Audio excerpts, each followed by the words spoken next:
Pilipino ang nakaimbento ng teknolohiya na makakatulong daw para mabawasan ang air pollution. At mismo ng LTO na pabilib sa gadget na nakalilinis ng usok na sasakyan, nakakatulong pa raw para makatipid sa gasolina. Darito ang report. Sa bawat buga ng Tambucho, nakalalasong hangin. Pero ang matagal ng problema ng polusyon, Pinoy nga ba ang nakahanap ng solusyon? Siya si Eranio Evangelista, inventor ng Aeronox.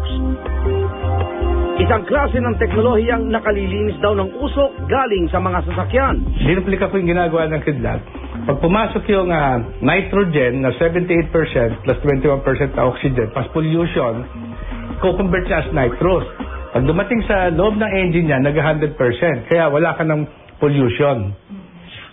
Sinubukan ng husay ng Aeronox sa sasakyang ito. Na umabot sa 1.047 ang reading sa unang emission test. Pasado naman ito sa pamantayan ng Land Transportation Office. Pero, nang makabitan ng Aeronox, mahigit kalahati pang ibinaba kumpara sa unang reading.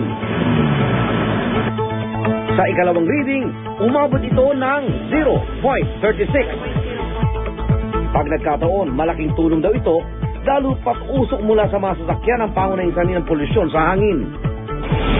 Kaya naman 4 na sasakyan mismo ng LTO, pinalagyan na nito.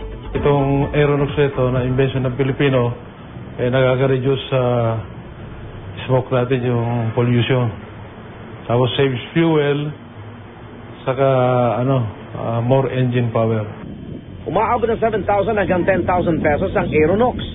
Pero sulit daw ayon sa real estate broker na si Nilo dahil tipid daw ito sa gasolina. Halos lahat ng sasakyan pinapakabitan ko para makasave sa gasolina. Alam mo naman natin mas malakas na at mataas na ngayon ang gasolina. Isang bagay ito na patented sa pangalan ng Pilipino na magbibigay ng karangalan kasi ito yung solusyon sa problema ng pollution.